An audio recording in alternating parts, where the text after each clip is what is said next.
And welcome back to the locker room with Coach Van Pettaway, the radio guy, Dr. Mike French. Coach, how you doing today, sir? I'm doing fine. I'm just rejoicing in another day that we have been given.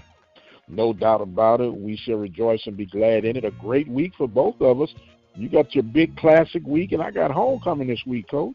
Yeah, two big games for both of our institutions, and we'll just have to see how things work out, how they shake out, because homecoming and the Magic City Classic, those are the two big games for both of our institutions.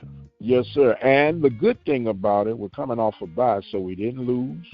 So we should be lined up and refocused. Got a chance to, try to iron out some wrinkles, kinks there, and we'll see what we have. But we had a heck of a weekend this past weekend, man. And those Southern Giants keep finding a way, huh? Yes, sir. Because if we had to grade ourselves, we both would have a failing grade now. because between that Southern game and the Mississippi Valley game, we didn't look too good. I think we took the bait on that Valley game. Yeah. Look, I'm done. I'm done. Yep. You're not gonna get it. They say shame on me the first couple of times. No, we're not doing that no more. We're not doing that. Yeah. I'm telling you right now, for the rest of the season, I don't think I can stand with Valley on my picks, Coach. Yeah, I give them some grades, but I don't know about that. They let me down. You know who else been letting me down? Ooh. Texas Southern. Oh yeah. Every time I go in the bag on Texas Southern, they let me down. Yeah. But I guess a PV man should never rely on the Texas Southern anything, huh? Yep, I guess that's the way we got to see it. Well, I guess it's time for us to open up these grade books and see where we're standing on this Week 7 conclusion and look toward Week 8. Okay. Well, it was a short week, but it was a very interesting week. We're going to start off with Alcorn at Southern. I'm going to have to give Alcorn a D on this one, and Southern's going to get an A because they did win homecoming, and they did it what people might say was convincing. I'm not as hard on Alcorn. I gave them a C+. I think they gave that game away, but I'm going to give Southern a B+. And I know Southern is winning. Mm-hmm. I know they're undefeated in conference play, but there is something missing. And I can't quite put my finger on it. I can't identify it. But it's something off about Southern. They keep finding ways to win, and I know it had to feel good for McNair to come back and stick it to the old Braves, man. Oh, yeah, I know he had to have his chest out. He had to have his chest out, boy. Because they picked up that win. He did not want to lose to Alcorn. No. And the thing with Alcorn can't seem to throw the ball at all. Right. That's pretty odd. But I gave Southern a B+, and I gave Alcorn a C+. And, right, and that score was 24-14. Southern pulling it out, and like you said, both teams showed some deficiencies in that football game. Yes, sir. Yes, sir. All right, next up, Mississippi Valley and Bethune-Cookman. Bethune-Cookman picks up their first win on the season. They win that game 20-10. I'm going to give Bethune an A for their traveling grace on the road. And Valley's going to have to get, because they messed me up, Valley's got to get a D this time. They didn't just mess you up, Coach. They messed us up. And I gave them a D. Man, I be wanting to pull for Valley so hard, so often, but I can't pick them, Coach, because they keep messing up my record, man. I'm trying to get out this hole. And as far as Bethune-Cookman is concerned, I'm gonna give them a B+ as well. It was a good return because Valley actually jumped out in front on this game, and Bethune turned it on, but it was a battle of two teams that were trying to find their way, and I guess Bethune hit the light a little soon before Mississippi Valley. But I'm on the record, Coach, for the rest of the picks of this season, I don't think I can pick Valley. Yep. All right, next up was Arkansas Pine Bluff going down to Grambling. Grambling won that game 31-21, and we both felt like Grambling, the G-men, would take it. I'm going to give Grambling an A, and Arkansas Pine Bluff, I'll give them a C because I thought they had a little momentum going into that game. Right. I gave them a B- because they were playing good. And they played better than I anticipated coming off that big win. Oh boy, over my Panthers. But and Grambling, I'm giving an A. They defended their territory. They did well, and they still are alive in that Western Division chase. Yeah. All right, next up, the big game, the game that made the difference between us, Florida A&M and Jackson State. Jackson State won that game 35-21 to show the world that they are for real. I'm going to give Jackson State an A. Florida A&M, I have to take a B-. I'm going to have to give them a C because they let me down, man. They had that game until 5 minutes remaining and caught 4 flat tires at one time and just left me with my mouth hanging open.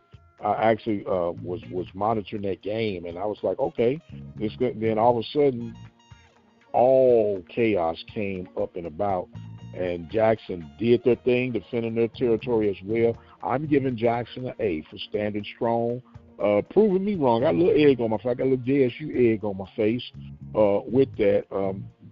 Another team has been secretly taking care of business, even though they're undefeated in conference play, but it's a quiet undefeated, to me at least.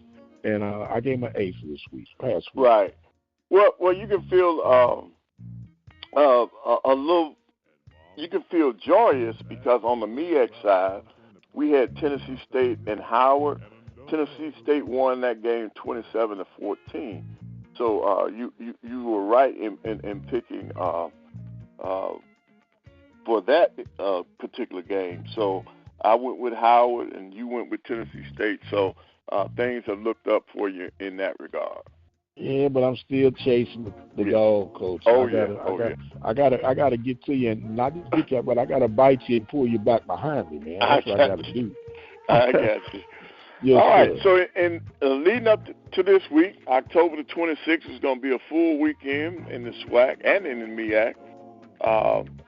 First up, Mississippi Valley at Arkansas Pine Bluff. Pine Bluff. All day. I don't even think it was even, we even paused on that one. No, sir, not at all. Not at all. All right, and then you got Jackson State at Bethune-Cookman. I'm taking Jackson State, sir. All the way, yes, sir. That's the only way to go. All righty. Then we got Grambling at Texas Southern. Well, I'm frustrated with Texas Southern too, and for that matter, I'm taking Grambling. I'm not trusting them Tigers of Texas Southern. I ain't consider no more the rest of the year, but I'm not this week at least. Right. Well, I'm going with Grambling as well. All right, then here's the big matchup. Southern traveling to Tallahassee, Florida. Southern at Florida A&M. I'm taking the Rattlers, Coach. They got that winning streak at home, and I don't think Southern's going to go down there and break it. I'm with you. We're going with the Rattlers. All righty. Now we're down to our beloved alma maters. Yes, sir. Alabama State versus Alabama A&M in the Magic City Classic. Well, Coach, I know this is a near and dear game to you. It's a big draw. As a matter of fact, they made the announcement of having this game on a linear ESPN, not the digital stuff. And this has been a tough one. But I'm going to have to pick the Hornets, Coach, in this week. Just because I'm trying to make some ground up on you, sir. But I'm going to have to pick the Hornets. Okay, and I'm going to stay with my my Bulldogs in this one. All righty. That takes us to your alma mater. You got homecoming. Texas A&M Commerce at PV. This is one of those again, Coach, where I'm trying to gain ground. I need to gain ground. This is not personal. And I know those that hear this are going to probably try to ban me from the yard. But I'm going to have to take the Lions this week, Coach. I'm going to have to take the Lions this week. All righty. Well, I'll take your Panthers. I think because of home. I want them to win bad, and we need to win so bad. But and let me let the folks know, we do not gamble or lose and exchange money on this, but just the pride of winning. I got to get some ground breaking somewhere, and if it can happen, it's probably going to happen in this game, so I'm going to go with the Lions. But don't hate me, PV Nate. I still love my PV, and, I'm still rooting for the PV, but for picking purposes, I'm picking Texas A&M Commerce. Okay, all right, and that does it for the SWAC. On the MEAC side, they have a full schedule. You got Howard at Norfolk State. You got Delaware State at South Carolina State. You got Morgan going down to Central. I think the better game is going to either be that Howard-Norfolk game. The reason why I say better game, I feel like South Carolina State and North Carolina Central playing at home, they'll be too strong for Morgan and Delaware State. Mm-hmm. So I'll pick for the MEAC, it's Howard going down to Norfolk State. How do you see that? I'm going to ride with the Bison this week, sir. I went against them last week against Tennessee State. But I think Howard's going to pull it out over Norfolk. Right. I agree. I think Coach Odom has been struggling all year, and I don't see them changing it right now. So I'm going with Howard as well. Okay. But yeah, we're in agreement on that. But see, we got two splits because with our alma maters, we're going in different directions. Right. Well, I tell you what, we're going to add a split on the split. How about that? Because I know you've been looking at your Roll Tide, and they're actually playing against my old native state of Missouri this week. And what a perfect time to get a decider. I don't have to ask you who you're going to take, and you don't have to ask me who I'm going to take in that one. So we're going to let that be the bonus pick. How about that? That'll work. You okay with that one this week? I'm okay with that. Okay. That's I great. think that was the perfect storm. I think that was the perfect storm. And so I know we got to go to the old stomping grounds of the Roll Tide, but I think the Missouri Tigers, the Tide's a little low this year, Coach. Oh yes, the Tide is not coming in yet. it ain't. And they gave my old Missouri Tigers a hard time struggling with Vanderbilt, but we didn't lose to them. Yeah. So I think that'll be the split of the split, and so it'll be a little fun to see how those pan out on next week.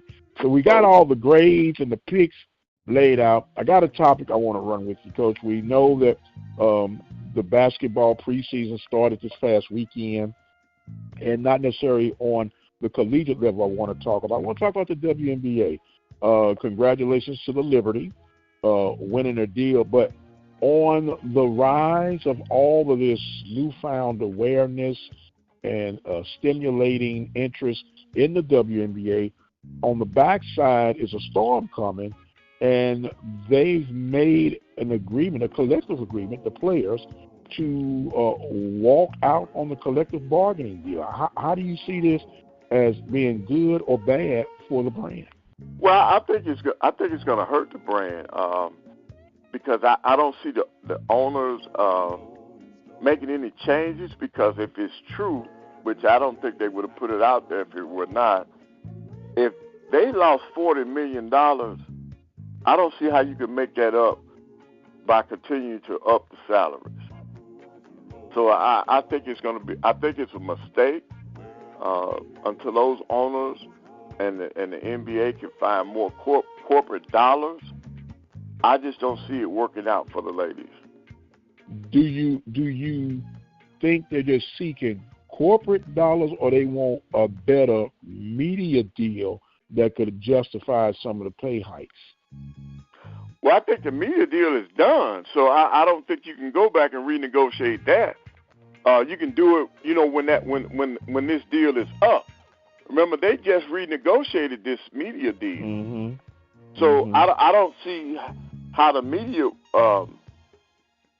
would go back and renegotiate and up their payout to the WNBA.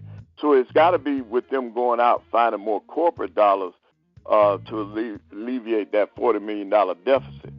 But it's just a rough time, man.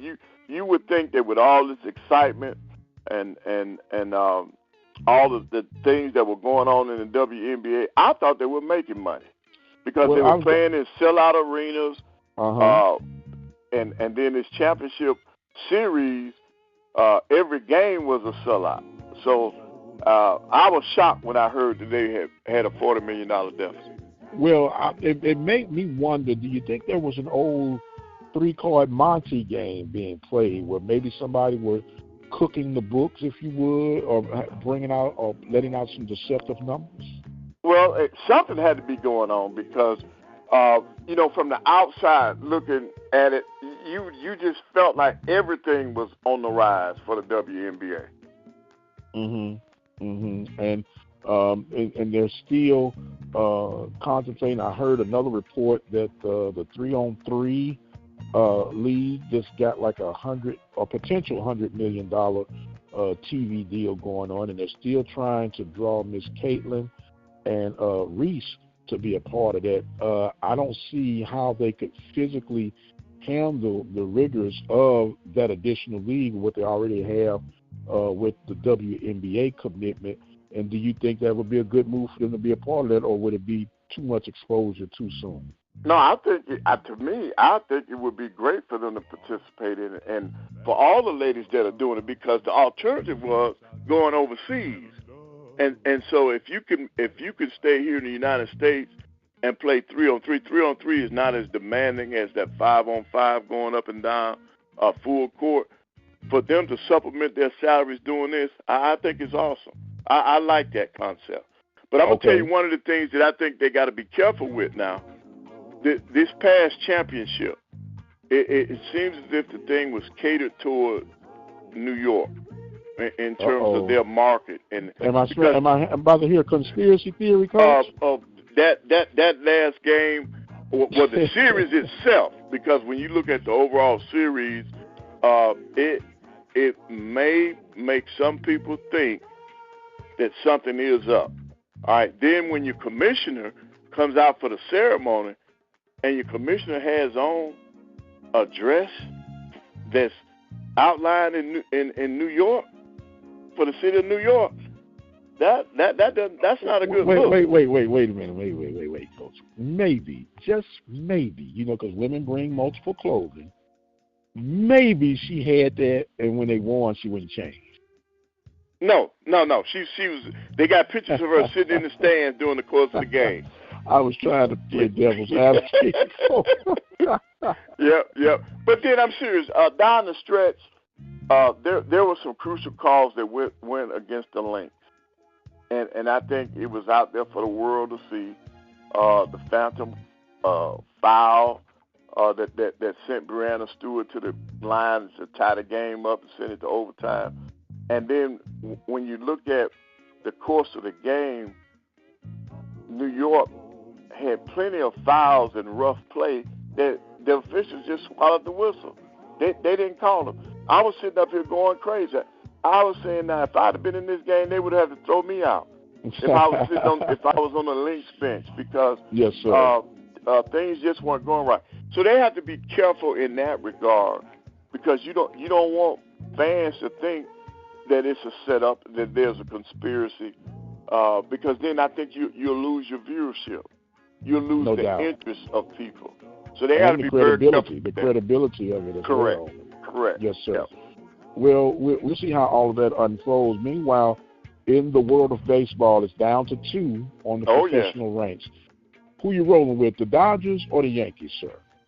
Well, I want the Dodgers to win this one, and I'm going to tell you why. I just think that New York has always been the bullies of baseball, and I just think Ohtani. I'm rooting for the Dodgers in this one. I'm normally a National League guy, so I got to go with the National League. I'm going with the Dodgers. Yes, sir. And you won't have an argument with me. I'm a big St. Louis Cardinal fan, but I'm anti-Yankee anything. And I like the way the Dodgers have done it with their bullpen, which I've discussed with you on more than one occasion. Their pitching is not at the top of its A game. They've been going by committee in the bullpen, and I think that approach is something that I thought and think that our SWAC schools should approach, especially when playing the non-conference, the big boys, if you would, to keep the hitters off balance. And I love the element that they've brought to the game. It's not about superstars per se, and I know you got Ohtani and you got Judge that are highlights and the main attraction. But it goes to show that when these guys understand their roles and can collectively get in where they fit in, you can get some good ball play, and that's what the Dodgers are exemplifying right now. And I'm hoping they can find a way to do it, and I'm going to say in 6. Right. Well, you know what, though? Everybody's looking at Judge, but Stanton, man, is on a roll. Yes, so sir. The Dodgers got to be careful, and they got to make sure that they're keeping an eye on him and pitching him the right way. Yes, sir. And we got Mr. Tommy Edman, former St. Louis Cardinal, got the NL championship MVP doing his thing, and you got that Mookie Betts, and it's just going to be some fun. And I want some competitive game, but this is the best of the best, and it should be a good series. But I'm taking the Dodgers in 6, sir. Okay. Well, I don't care if it's 7. I just want the Dodgers to come out on top. You're going to be freezing in New York, and you're going to be fainting out in L.A. Yes, sir, no doubt. Well, it opens up Friday in Los Angeles, and who knows, Coach, maybe it'll be a quick series where they could knock them off real quick. They don't have to deal with the elements of New York so bad. Yep, we'll have to see. But okay, I'm looking forward to the World Series. Yes, sir. Well, I'm looking forward to everything we got in here. Good luck to your Bulldogs, even though I'm picking the Hornets. Only for business purposes. It ain't nothing personal. and once again, a reminder to PV Nation, y'all don't hate me. Please don't hate me. Yeah. I gotta catch up ground on the guru over here. He got me, and I'm trying to make up. So I'm running out of weeks, y'all. So we got to get this thing together. Coach, you got any closing thoughts for this week, sir? Well, no. This has been a great year for us in the locker room, and I'm looking forward to this weekend. I just think this is a full slate of games, and I'm just looking forward to it, and I want to encourage you to continue doing what you're doing. Well, sir, we're going to keep on keeping on as long as we can, while we can, and thank you for being a part of the ride. He is the guru, Coach Van Pettaway, and I am the radio guy, Dr. Mike Prince. Do remind you that you can follow me on Twitter X at The Mike Prince Show. Subscribe to our YouTube channel at the Open Mic Broadcast Network, and check out our 24-hour streaming content on the website at obnradio.com. And until the next time, you guys be blessed, and we'll see you on the other side.